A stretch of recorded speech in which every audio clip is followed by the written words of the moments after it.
This month marks 3 years of us living full-time in our motorhome. 3 years on the road, chasing adventure, location and a sense of freedom. But what's it like living in such a cramped space together?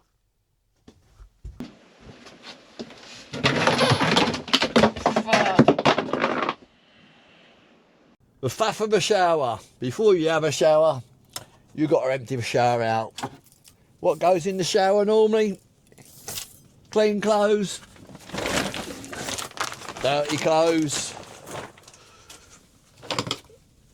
broken motorhome bits, bottles of wine. Who doesn't like a bottle of wine in the shower? Anyway, I'm going to go and have one now. See you later. Living in such a small space does mean that everything takes twice as long because you're constantly waiting for the other to get ready, and Spencer's beauty treatment takes forever. That said, we're all ready. We're going out for dinner. See ya! Here's to 3 years of full-time van life. The biggest question we often get asked is how much does it actually cost to live full-time in our motorhome? So let's start with a biggie. This, our motorhome. Hit us with at least, what's the biggest yearly cost? The biggest cost is actually the van insurance, which costs £1,160 a year. Which sounds expensive, but that covers us for full-time van life. So should things go tits up, we will get a courtesy vehicle and, far more important, accommodation. We also have to get it serviced once a year, which that costs roughly about £500. Yeah, it's just had a full service. We normally do that before we go on a bigger venture. And of course, running of a van takes its wear and tear.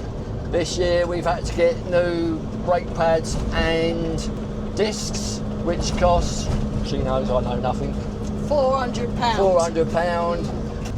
What other things take away our kids' inheritance, Lise? The habitation check each year. Yeah, we get that done every year. Peace of mind, really, for the gas appliances, etc. And what was that? That was £396. And then the other bugger that we had, of course, Lise, was the windscreen. Oh, that was a big expense. That cost us £2,600. Which is absolutely crazy, but it's a bespoke windscreen made in Germany. It's all adding up, isn't it? It's all adding up. It is all adding up. Water pump is one of our issues as well. That does go quite a lot. I do put that down to, realistically, we're using it constantly, so... Yeah, it's a pain in the arse, to tell you the truth. But go on, darling. We have become dab hands at replacing it. Only takes about half an hour now, tops, and they're relatively cheap at £45. But if anyone knows a decent water pump which don't keep bloody breaking down every 2 minutes, let us know, because it is a pain. We always carry a spare one. Yes. In fact, we normally carry two, don't we? And then we have Spencer reversing into things. I'll let you explain that, Spence. Well, no thing. I've got a crappy camera, and my banksman or bankswoman, not so good either. But yeah, we've hit a few things. Got a quote to get all the damage done. We were actually going to be charged about £2,000. £2,000, mate, he wanted for it. I did book it in, but my son-in-law, fair play to him, said, don't bother, Spence, you're only going to do it again.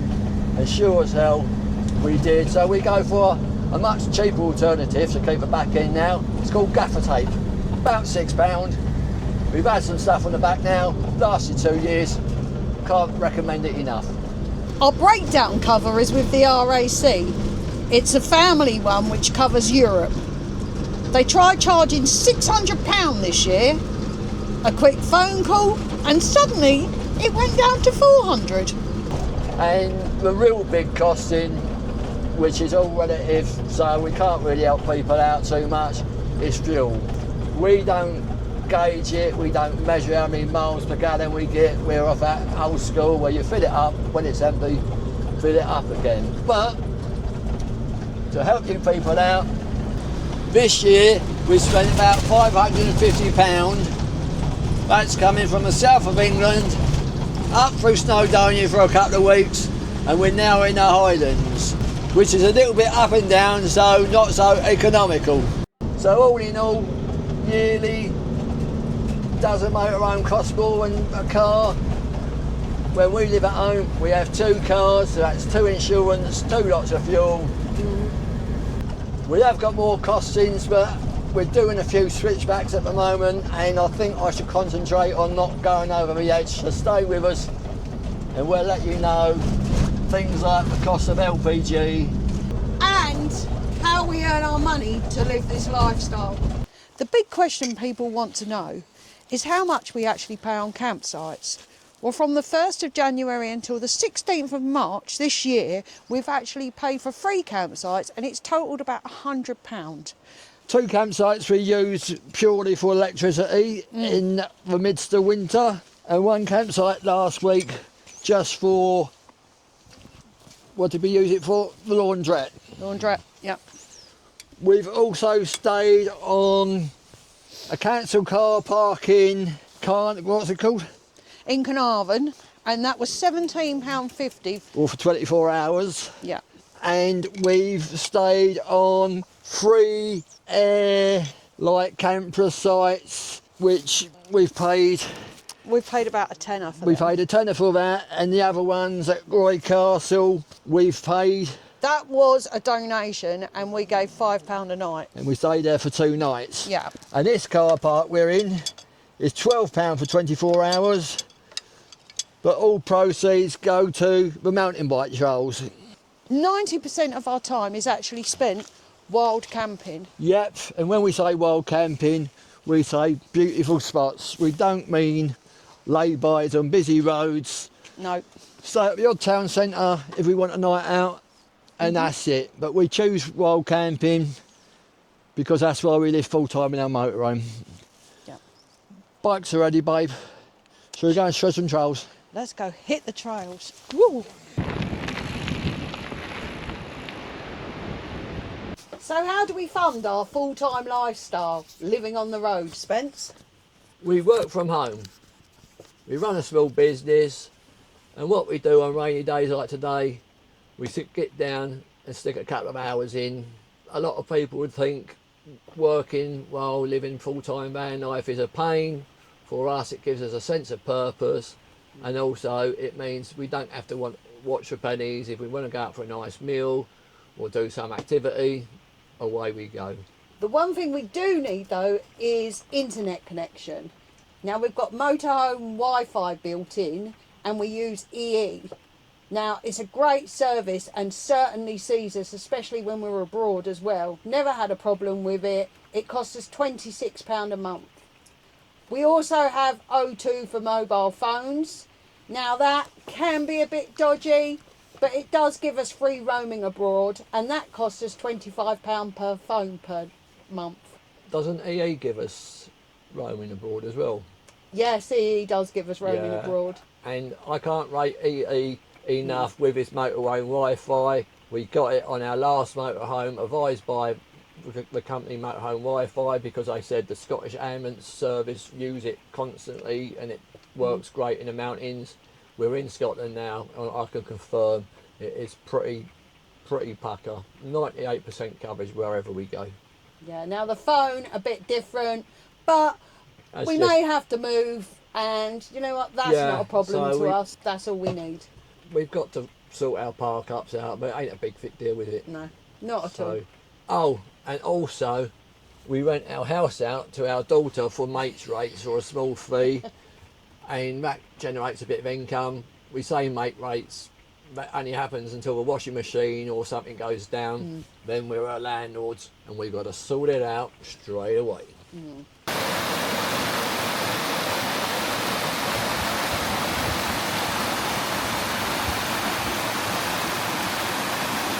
Other costings of van life.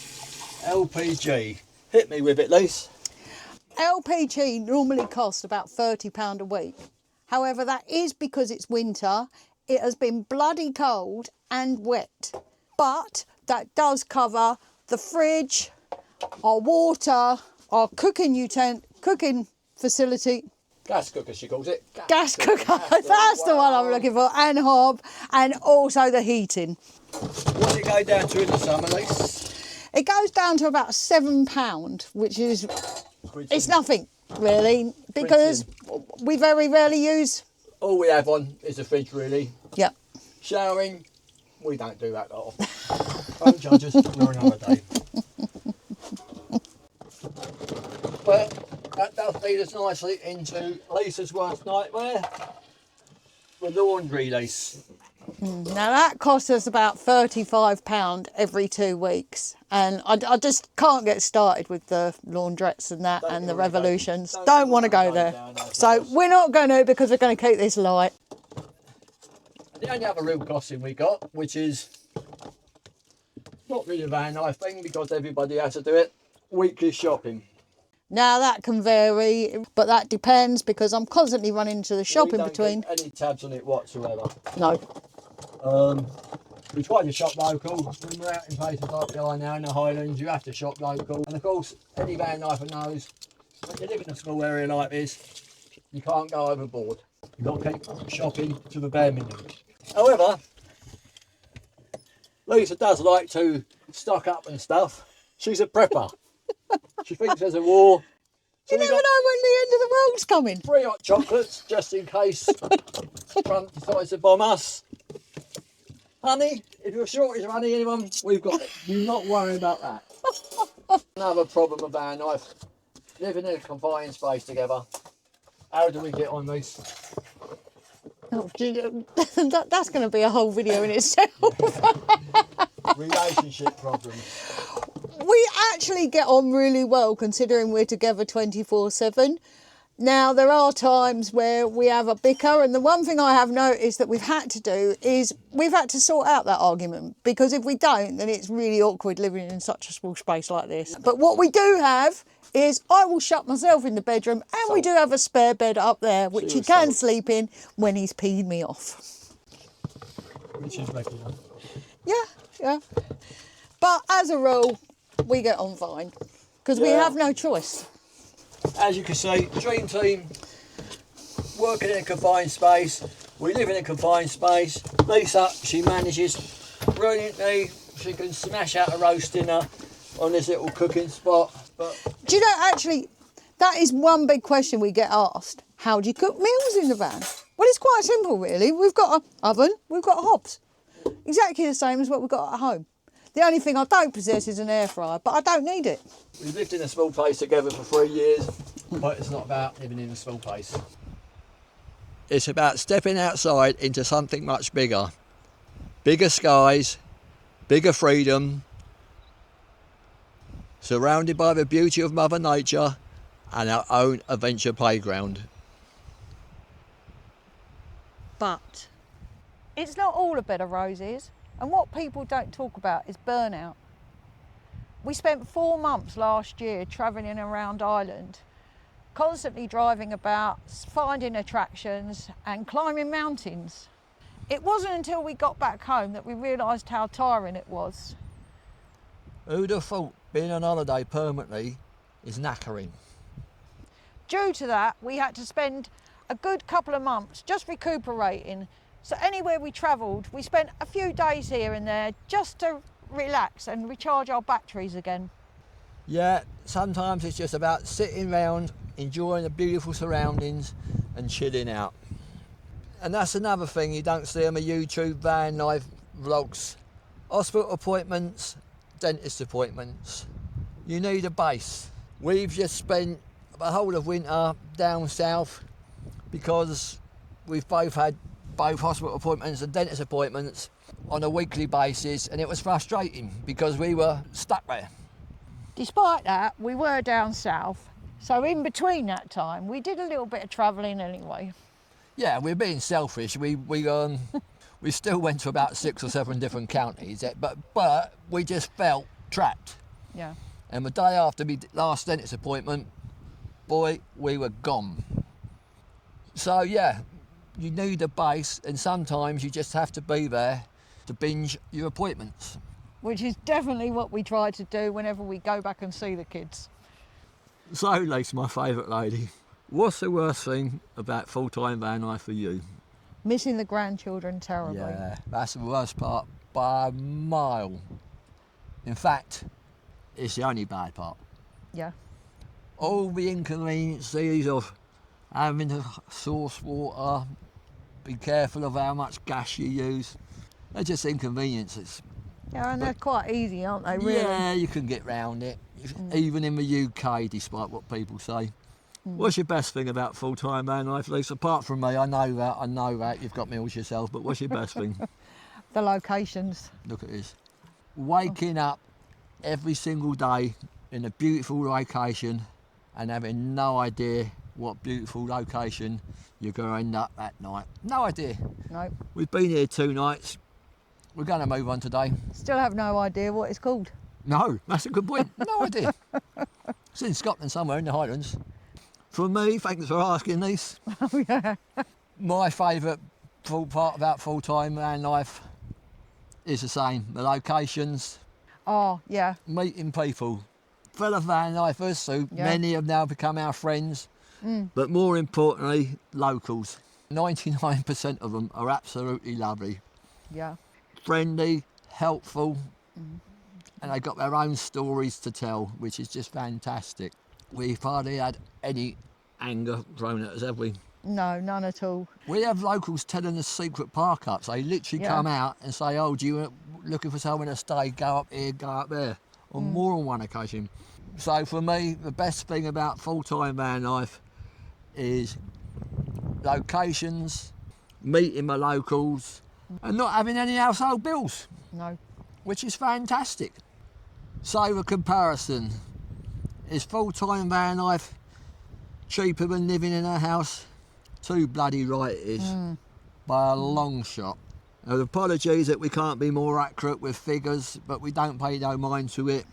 Other things you don't realise until you live full. You can't buy anything. We can't buy clothes. We've got nowhere to put them. And we can't buy anything for the house either, because we've not got the space for it in our little home. So we've literally got nothing to spend our money on apart from alcohol and food. Bummer, man. So are you ready to go back and live in a house as yet? Oh, Christ, no. No, there's no need for that. No need for that. For as long as we're healthy and the family don't need us, we'll be living our life on the road. I wouldn't change it for the world. No. But what I'm going to say to you, if you've enjoyed this video today, please do like and subscribe. It certainly helps our small channel. If Go there's on. anything we haven't covered today, please feel free to ask us. Leave a comment below, because we will always try to answer your questions as best as we can. See, Will, I can't write. Take care, guys. See you next time. Peace out, man. And thanks for watching. Yeah, God bless you.